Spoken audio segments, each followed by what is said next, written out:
Então, o direito, só voltando ao que a gente estava falando, o direito tem essas questões de estratégia. Outra coisa que os juízes não estão fazendo na pandemia, decretando prisão de devedor de alimentos. Eles querem converter a prisão de devedor de alimentos em prisão domiciliar.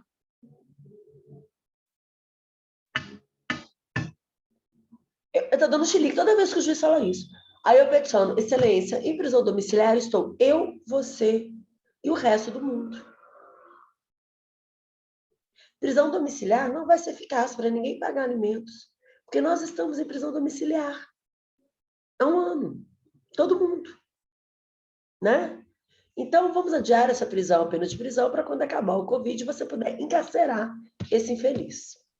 Além da gente ficar em prisão domiciliar, e as crianças que precisam de pensão alimentícia, a gente congela elas, né? Olha que absurdo, gente. Amém. A gente congela. Gente, vocês conseguiram Fica em prisão e ainda congela. Vocês conseguiram entender mais ou menos esse PJE que eu abri para vocês ou ficou confuso? Tranquilo, professora. Tranquilo? Vocês querem que eu faça de novo essa atividade dessa forma com vocês?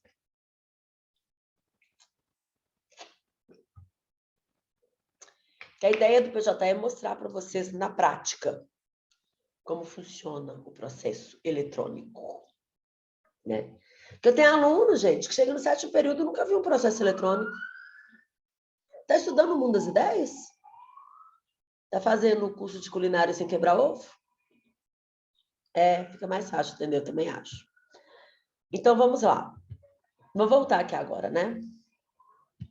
Você está gravando? Tá. Então, vamos lá. Olha só. Então, o que é o título executivo? É um documento que prova o ato ilícito. O título executivo, gente, é um documento que prova a dívida, né? Ele prova que existe aquela dívida, aquela obrigação, tá? Bom, esse título executivo, ele pode ser originário da sentença, né? Tanto na condenatória quanto na homologatória de acordo, contido nos autos da ação de conhecimento, onde também se desenvolve o processo de execução. Ou seja, eu fiz um acordo. Se ninguém cumpriu o acordo, por exemplo, nós vamos executar esse acordo. Condenou o réu não cumpriu, nós vamos executar. Essa execução, né, que se segue ao processo de conhecimento, é chamada de cumprimento de sentença. Nós temos também a certidão da sentença, porque às vezes, gente, contra a sentença tem recurso. Aí o processo vai para a segunda instância. Mas esse recurso não tem efeito suspensivo, ele não suspende o efeito da sentença. Então, eu posso começar a fazer execução provisória, para adiantar os atos executivos. E aí você pega uma certidão de sentença e ela é um título executivo, como se fosse a sentença. E os documentos extrajudiciais, públicos e particulares. Sempre sobre a forma escrita e que a lei reconhecer a eficácia executiva. Que está lá no 784, a gente vai estudar na próxima aula, um por um, tá? Bom, e quais são os requisitos desse título executivo? O que um documento precisa para ser um título executivo? Ele tem que trazer certeza, liquidez e exigibilidade, tá? A liquidez é a importância. Quanto? Qual que é o valor? Para isso que é importante fazer aquela planilha de débito que eu mostrei para vocês.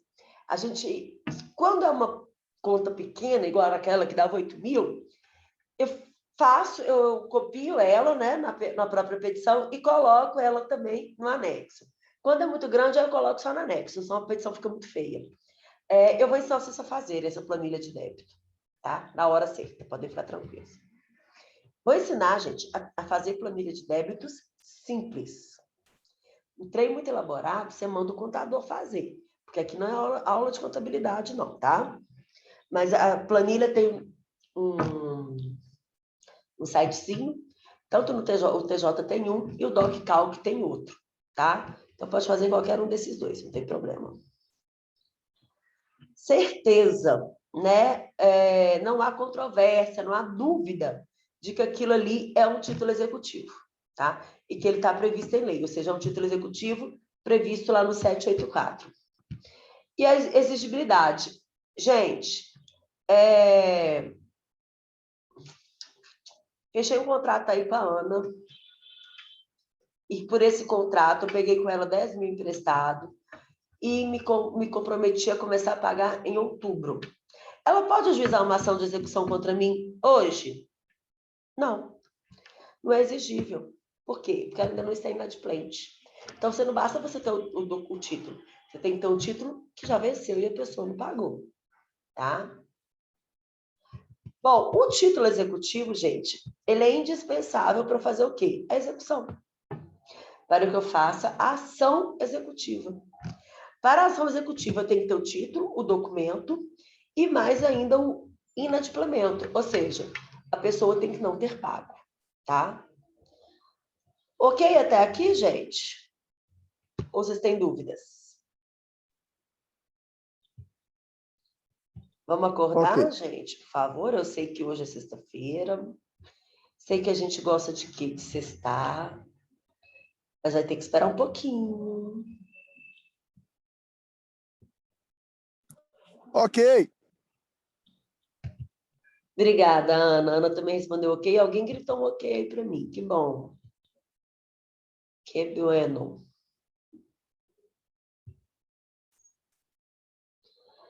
Gente, vocês já viram que a aula tá toda bonitinha para vocês lá no Sistema Faculdade? Já viram? Eu vi, professora. Tá tudo certinho lá, tudo Do bonitinho. semestre inteiro. Olha que maravilha. Tudo nos seus mínimos detalhes. Igual pedido, Tanto igual de coisa ainda que pedido. tem que estudar, meu Deus do céu. Isso desespera a gente quando a gente vê que é tanto de coisa.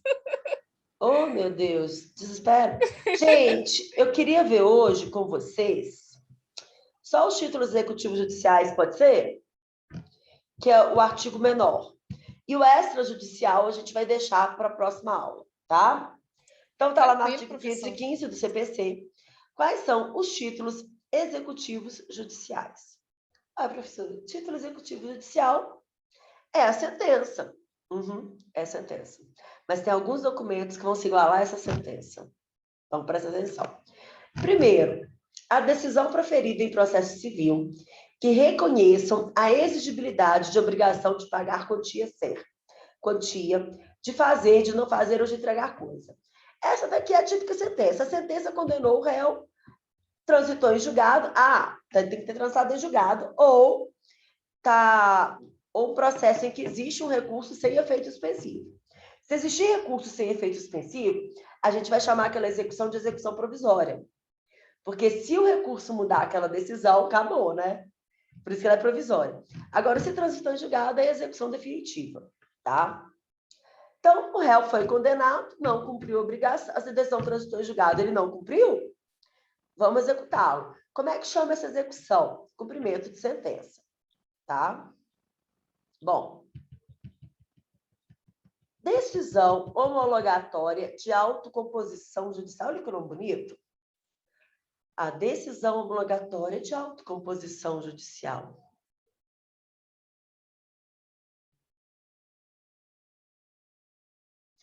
É o famoso acordo. Aquele acordo que foi homologado pelo juiz tem força de sentença, porque quando você homologa um acordo, ele vira sentença entre aquelas duas partes. E aí, se alguém não cumpriu, você pode executar. Na verdade, gente, isso eu tenho que falar com vocês.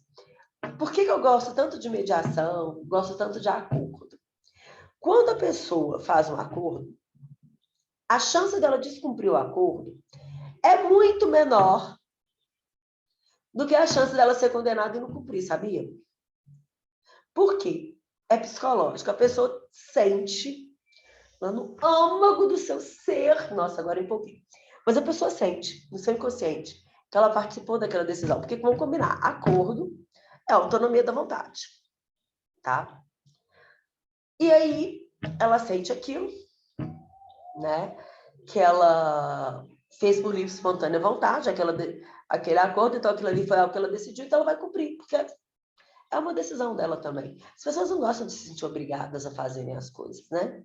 Não gostam de fazer as coisas obrigadas. Mas é possível que eu faça um acordo e alguma das partes não cumpram? É. É possível sim, gente. É possível sim. E aí você pode executar esse acordo, cumprimento de sentença normal, tá? A decisão homologatória de autocomposição extrajudicial de qualquer natureza. Ou seja, acordo, gente. Acordo também acordo também. Só que aqui eu vou até pôr para vocês. Olha só, tem isso aqui, pois, a chamada transação pré-judicial, que pode se tornar um título executivo se homologado se submetido à homologação judicial. Gente, é o seguinte, eu posso fazer um acordo hoje com a Ana para pagá-la e a gente colocar 2 testemunhas para assinar. Isso vai ser um título executivo extrajudicial. Ou a gente pode fazer esse acordo com a Ana e aí, enquanto mediadora judicial, eu levo até o judiciário e o juiz homologa o acordo que eu fiz na minha Câmara privada. Existe isso, professora? Existe. O Código de 2016 abriu essa possibilidade. Né? E aí a gente faz isso no Sejusc, que é lá no Gutierrez, na Avenida Francisco Sá. O que a gente faz? Eu faço o acordo na minha Câmara de mediação, só que eu sou mediadora. Além do curso de Direito, eu tenho curso também de mediadora judicial, do Tribunal de Justiça. Então, eu sou cadastrada no tribunal como mediadora, né? O que acontece? Eu pego este acordo, ele tem que ser assinado por mim. Nós somos 2 mediadores sempre, né? Eu tenho 4 sócios, mas sempre nós 2 assinamos. 2 mediadores cadastrados no tribunal, mais as partes. E eu, como sou uma pessoa prevenida, ainda ponho 2 testemunhas para assinar também. Tranquilo, tá aí. Pego isso com toda a documentação e levo no Tribunal de Justiça e falo, quero que vocês homologuem esse acordo para que ele vire uma homologação judicial, para que ele vire uma sentença. E aí, lá tem um juiz só para homologar esses acordos. Ele homologa em 1 mês. É bem rápido. Rapidinho ele homologa, tá? Se não tiver nada ali contra a lei e foi feito realmente por mediadores, eles homologam, é rapidinho, em 1 mês. Por isso que eu adoro mediação, por isso que eu abri uma câmara de mediação. Porque aí os meus conflitos terminam em 1 mês. Olha que maravilha. Acho lindo. Acho bem legal, tá? Então, quando se fala nesse aqui, ó, adesão homologatória de autocomposição extrajudicial de qualquer natureza, é esse tipo de acordo, tá? Acordo feito em mediação e conciliação. O formal de partilha e a certidão de partilha, exclusivamente em relação ao inventariante, aos herdeiros, aos sucessores, a título singular ou universal. Isso daí, gente, tem a ver com o inventário. Alguém tem dúvida sobre o que é um processo de inventário? É o seguinte, a pessoa morreu. Morreu. E aí, o que acontece com os bens dela? Vão para os herdeiros. Vão. Mas não é ato contínuo, gente. Morreu aqui, vão passar para os herdeiros amanhã. Não. Não é ato contínuo, a gente tem que fazer um processo. Chama inventário. Para quê? Ver quais são os bens, quem são os herdeiros, qual é a contraparte de quais herdeiros, se aquela pessoa tiver dívida, se deixou dívida, a gente tem que tirar do patrimônio. O que sobrou, a gente vai ver quem são os herdeiros, quanto cabe, qual a contraparte de cada herdeiro e dividir entre eles, né? E aí, por exemplo, muitas vezes, se decide que um bem que está com a fulana deve ficar com o ciclano. Se a fulana não entrega para o ciclano, eu pego esse formal de partilha e faço o quê? Executo, para obrigar a fulana a entregar para o ciclano, tá? O crédito do auxiliar da justiça quanto às custas, emolumentos ou honorários tiverem sido aprovados por decisão judicial. Exemplo, perito, né? Eu já expliquei para vocês no semestre passado que o perito civil, ele não é o perito criminal, né? Ele não é o funcionário público. Ele é um profissional de confiança do juiz, né?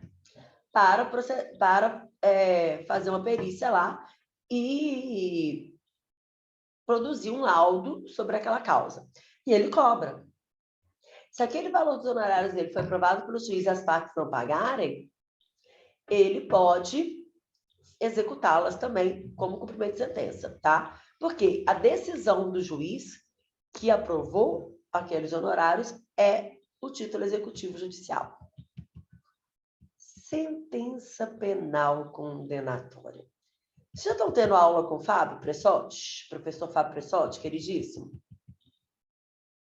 Sim. Sim, O Fábio já professora. falou sobre isso com vocês, não?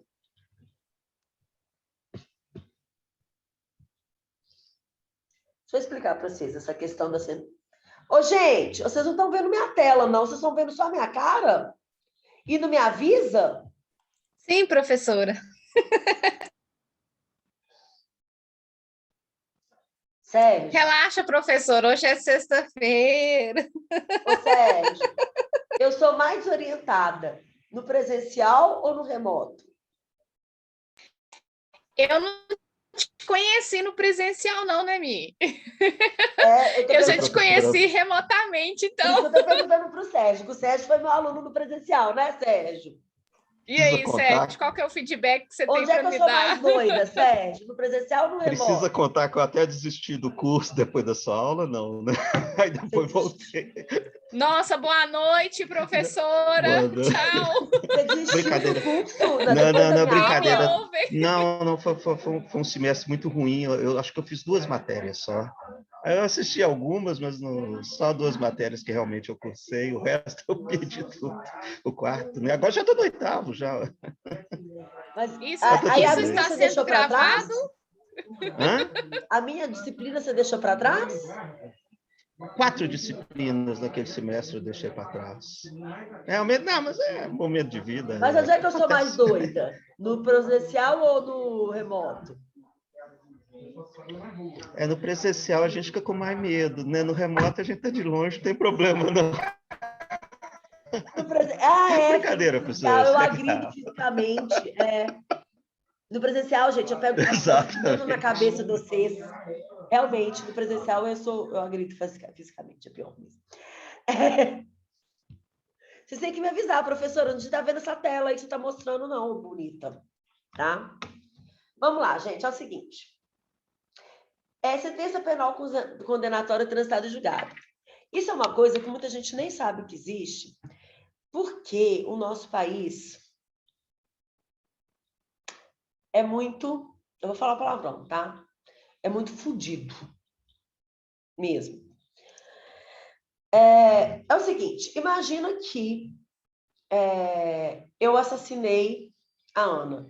Ana já falou que tem marido. Tem filhos também, Ana? Sim, professora, tenho. Ana, se eu te assassinar, seu marido e seus filhos vão sofrer? Olha, eu creio que sim, né? Espera que sim, né? Espero que sim, né? Eles não poderiam, então, cobrar uma indenização de mim? Também creio que sim. Deixa eu dar outro exemplo. Te dei um tiro e te deixei inválida. Você não pode me cobrar o valor do tratamento, as despesas que você teve? Sim, também. Só que eu tenho que ser presa também por esse absurdo que eu cometi, não? Sim. Peguei uma marreta e detonei teu carro. Cometi um crime, não cometi? Mas também te dei um prejuízo civil, não, sim, não foi? Só que é o Danos seguinte, materiais? aqui no Brasil, a maioria dos crimes é cometido por bandidos que não tem nem nome direito, quanto mais CPF, quanto mais bens para a gente penhorar. A verdade é essa. Adianta eu querer processar civilmente e tentar achar os bens do Zé Pequeno da esquina que roubou meu carro? Esse cara nem tem CPF, gente. Como diz uma amiga minha, hoje em dia não é, fulano não tem nem onde cair morto. Fulano não tem onde cair vivo mesmo, né? Nem morto. Não, e assim, não, eu tô falando assim. Eu fico achando engraçado que o pessoal põe assim, CPF baixado, não é isso que o pessoal brinca? CPF cancelado. Cancelado. Cara, esse povo aí do tráfico não precisa cancelar o CPF deles, não, porque ele nunca existiu, entendeu?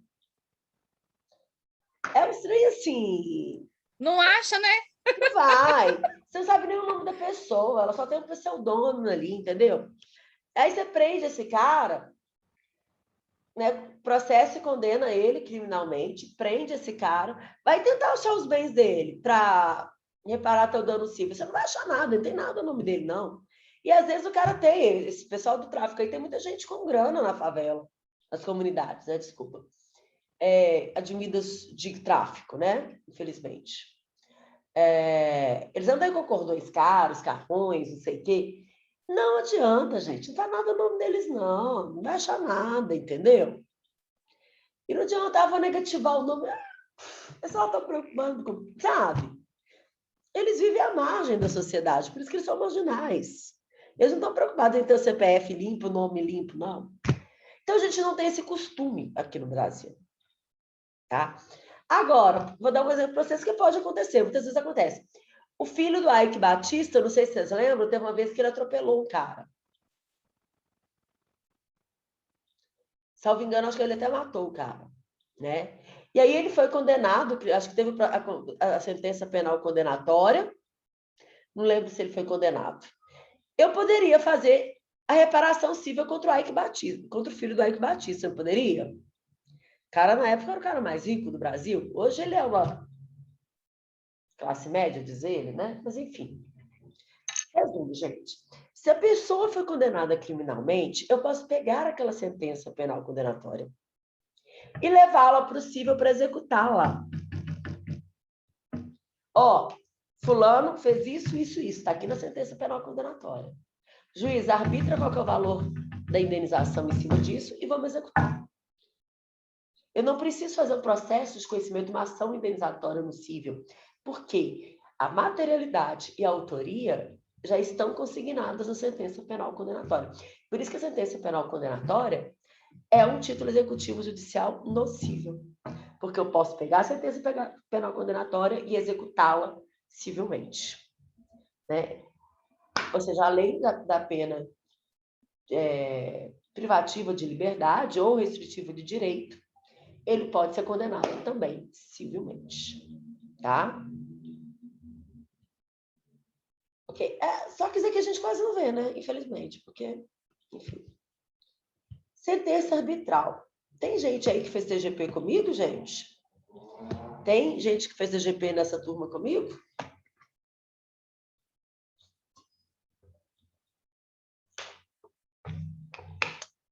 No TGP eu falei sobre arbitragem. Vocês já ouviram falar sobre arbitragem?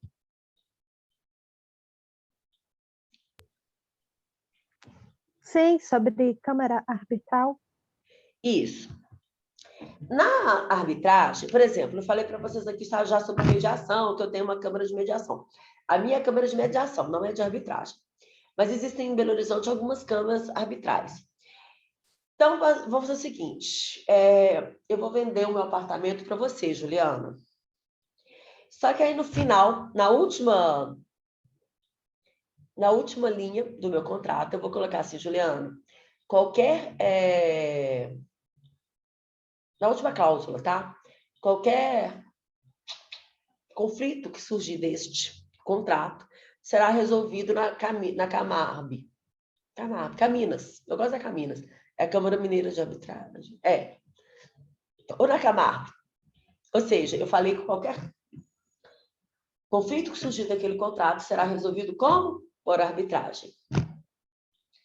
Gente, se ela assina, nós duas estamos nos comprometendo a resolver o nosso conflito por arbitragem. Quem vai resolver o nosso conflito é o judiciário? Não, é uma câmara arbitral privada, que nós vamos pagar para tal. E lá vão ter árbitros. Esses árbitros são quem? Pessoas físicas. Não são pessoas físicas que não são funcionários públicos. Não fazem parte do Estado e não estão representando o Estado. Elas vão poder processar e julgar o nosso conflito. E aquela decisão delas vai poder ser executada no judiciário como cumprimento de sentença. Eu não vou precisar fazer um processo de conhecimento para julgar o que o árbitro já julgou. Porque a sentença arbitral se iguala a uma sentença judicial. Vocês não acham isso daqui tenso, não? Eu estou dando poder a alguém que não precisa nem ser bacharel em direito, o árbitro não precisa, nem ser formado em direito para ele resolver meu conflito. E o que ele resolver Se eu não cumprir, o judiciário pode me obrigar a cumprir. Professora, por que a própria Câmara Arbitral, o próprio árbitro não obriga o cumprimento? Porque ele tem todo o direito de resolver o conflito. A lei da arbitragem dá a ele esse direito. As partes, ao assinarem o contrato ou um documento se comprometendo à arbitragem, também deram a ele esse direito. Ao árbitro, né? Mas o poder de coerção, de invadir o patrimônio, isso ele não tem. Só o judiciário tem. Então, por isso que você pode fazer todo o conhecimento na Câmara Arbitral, ter a decisão lá, mas para executar você tem que ir para o judiciário. Tá? E o último, eu vou explicar até os dois juntos, porque eles são juntos mesmo, né? É a sentença estrangeira homologada pelo STJ. Tanto a sentença estrangeira quanto a decisão interlocutória, tá? Homologada pelo STJ, Superior Tribunal de Justiça. Isso é chamado de juízo de delibação, que antes era feito pelo STF e desde 2004 é feito pelo STJ. O que é o juízo de delibação? É a homologação da sentença estrangeira no Brasil. Vou dar um exemplo para vocês. Real, tá? Real, vou dar um exemplo real. Eu tenho uma cliente. Ela mora em Massachusetts. Ela casou aqui no Brasil com embuste. Embuste. Você teve aula com o Vinícius da aula, Sérgio?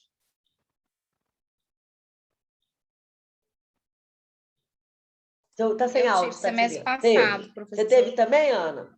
Tive. Esse cara, esse ex-marido dessa mulher, ele é um embuste tão grande, que eu falei, não falo mais com ele. Não negocio acordo nenhum com esse infeliz. O Vinícius é meu sócio. Eu falei, Vinícius, se vira.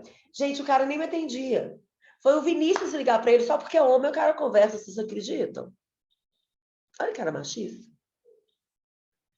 O Vinícius é meu sócio. Eu falei, resolve, que eu não quero nem olhar para a cara desse embuste.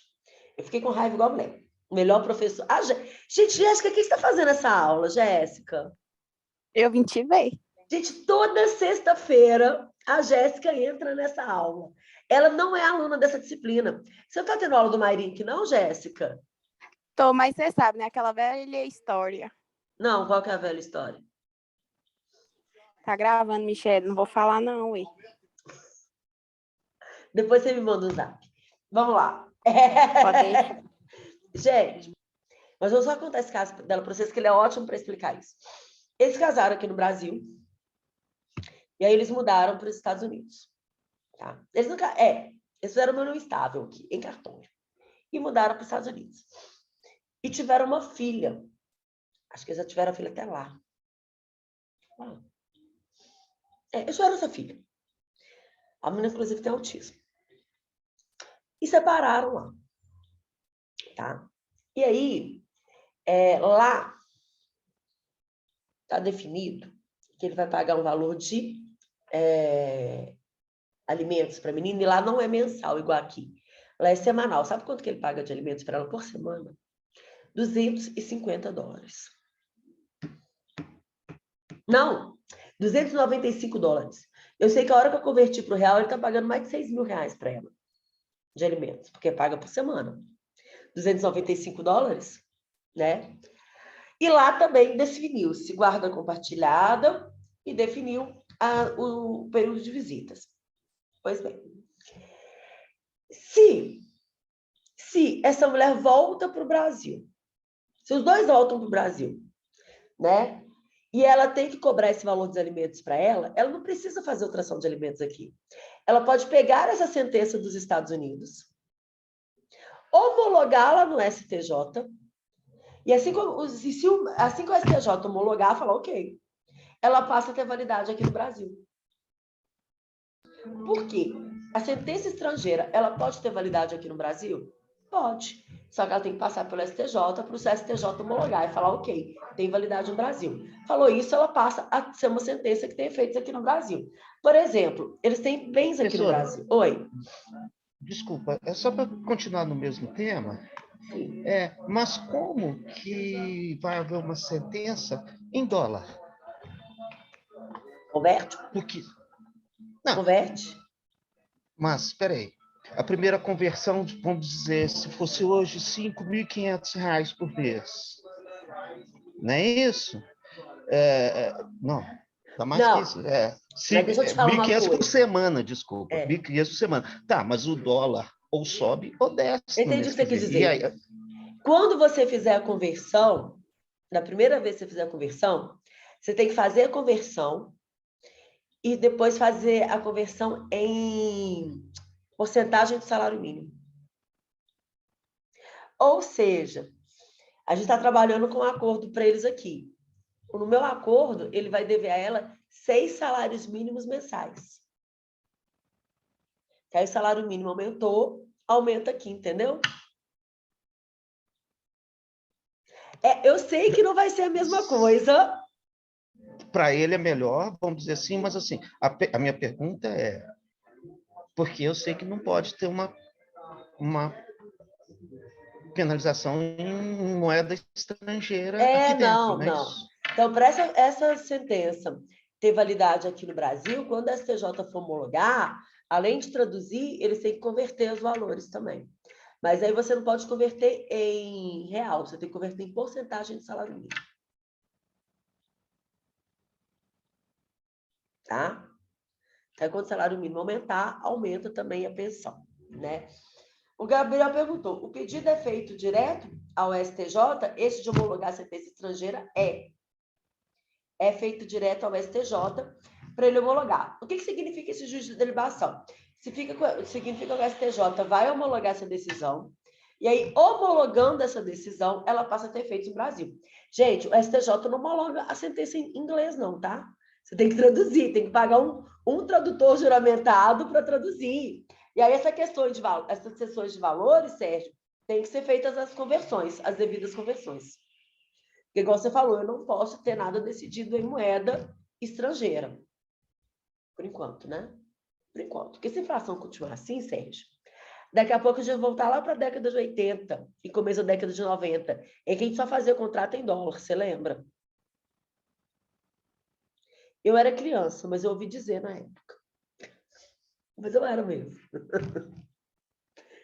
Mas, enfim. Eu trabalhava em uma empresa que a gente fazia contrato em dólar. Quando nós fazíamos o contrato em dólar, tá certo? Aí, quando o dólar subia, a diretoria quase morria. Mas quando o dólar caía, ficava todo mundo caladinho. E eu falei assim, olha... E quando veio o real, gente? E quando veio o real, e o dólar valia menos que o real. O que teve de gente quebrando, não foi, Sérgio? Não, ele não era 1 para 1, não. Ele era 0,98. Faltava 2 centavos. Você lembra? Ai, que maravilha ir para os Estados Unidos na época, não era mesmo? Nossa.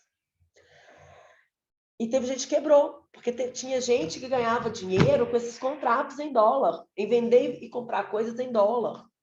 Teve gente que quebrou. Meu pai tinha vendido uma fazenda na época, um mês depois, o cara que comprou falou assim, eu te devolvo a fazenda, pelo amor de Deus. Sério. O pessoal quebrou. Ih, foi um trem. Mas enfim, tem gente sempre que ama dinheiro, né? A outra, é a Jéssica, né? Você não viu a parte do vendeu, não, Jéssica? Você era da sala da Jéssica, Sérgio? Ou não? Era, não era? Nossa Senhora. Vamos lá. Sou do 8º período com a Jéssica, e a Jéssica que toma conta da minha vida, que ela que sabe tudo, dos horários, sabe tudo. Ela está tomando conta agora do 4º e do 2º período. Ô, Sérgio. Sérgio, já tá falando com você. Sérgio, a gente tá tendo aula de empresarial. Não, ele tá fazendo a minha nesse horário. Eu sei que não tá, Jéssica. Não, é porque você é querida, né, velho? Ele saiu da aula também, tá fazendo processo aí. Sei. Não, acho que ele deve ter feito já empresarial. Gente, mas vamos lá. Olha só. Então, tanto a decisão interlocutória quanto a sentença estrangeira pode ser executada no Brasil. Mas, para isso, ela tem que passar pela homologação do STJ, pelo juízo de delibação. Ok? Ok. Onde que eu vou executar essa sentença estrangeira no Brasil? Vai, no STJ, professora. STJ só homologa. Uma vez homologado, eu vou executar essa sentença lá na Justiça Federal, tá? Então, sentença estrangeira, uma vez homologada pelo STJ, passa a ter efeito no Brasil e pode ser executada aonde? Na Justiça Federal. Ok, gente? Eu trabalhei hoje com os títulos executivos judiciais. A aula que vem é o título executivo extrajudiciais, são muitos, é o 784 todo, e eu vou falar de um por um. Ok, gente? Alguma dúvida? Ok. Tranquilo, professor. Então, vou parar aqui a gravação.